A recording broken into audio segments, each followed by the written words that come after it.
Bojaffrey, Scotland, 1980. I wish I had a granny, a real one I can cuddle when I'm sad or run away from when she tries to kiss me. One who will sometimes pick me up from school and take me home for my tea, who will buy me extra birthday presents and feed me too many sweets. One who puts too much butter on my sandwiches and winks at me from the kitchen counter. That's what my friends' grannies are like. A specific breed of Scottish woman, quick to laugh and judge, rich in hankies and pan drops.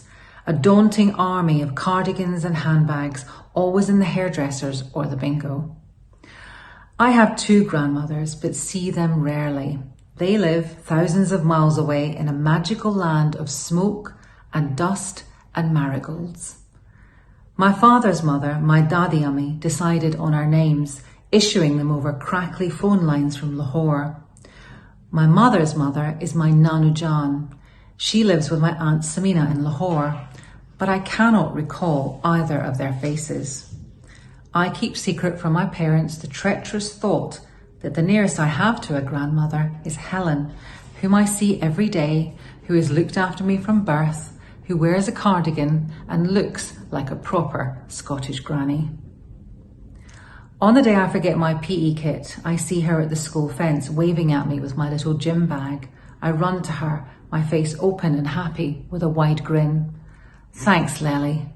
Oh, you'd forget your own heed if it wasn't screwed on, she laughs. I walk back into the playground, waving at her.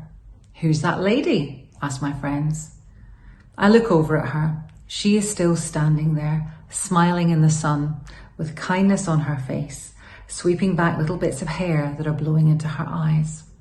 Oh, that's my gran, I say slackly, caught up in the moment. No, it's not. I bristle. Yes, it is. It's my gran, but she's got white skin. So, I say aggressively. My friends decide to leave it and we go back to playing hopscotch. Later, the teacher shows us how to write a letter. She asks us to write one to our grannies. I decide to write one to my nano.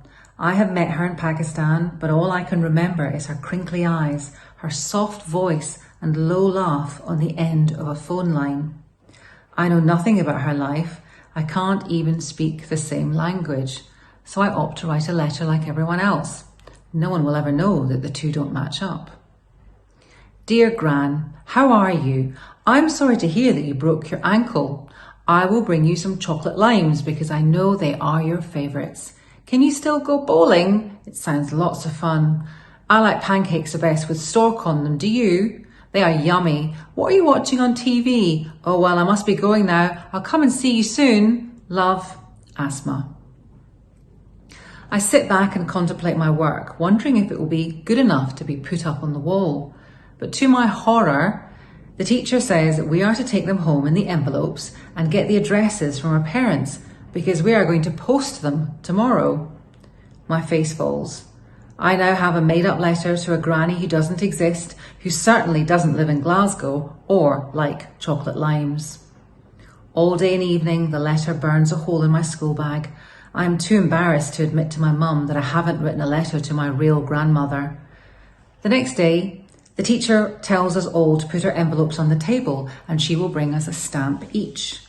The girl next to me keeps staring at my blank envelope, then shoots her hand up.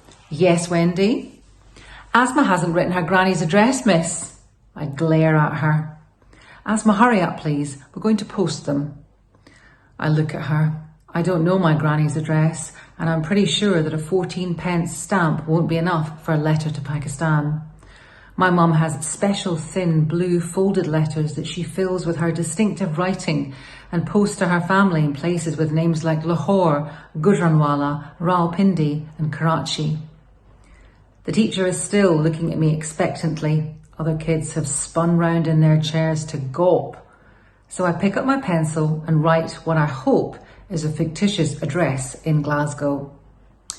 Granny Mrs. Mir, 53 Cherry Drive, Glasgow, G61, G61.